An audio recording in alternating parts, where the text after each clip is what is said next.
Regarding the assurance of external reports, the board should direct how assurance of external reports should be done, taking into account the legal requirements as to whether assurance is provided over the underlying data or the process of preparing and reporting, or both. The suitability of the assurance, the specifications for evaluating the contents of the report. The board needs to also satisfy itself as to the effectiveness of the combined assurance approach as a basis for making statements on the integrity of the external reports, and it needs to disclose in the external reports the type of assurance applied, including the nature, the scope, the extent of the assurance on the report, and a statement on the integrity of the report as a basis for the statements of the Internal Audit Committee.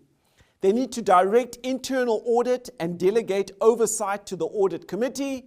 They need to approve an internal audit charter and ensure internal audit has sufficient and adequate skills, including supplementary specialists.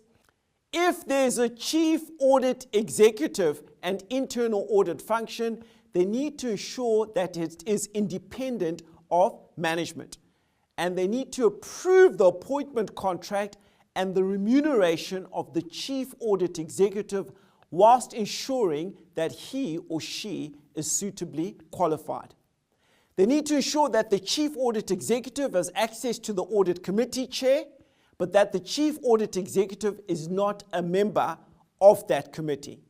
And they need to ensure that if the internal audit is outsourced, that there's clarity as to who the chief audit executive is. The chief audit executive should report to the chair of the audit committee on internal audit duties and on other matters related to a designated executive.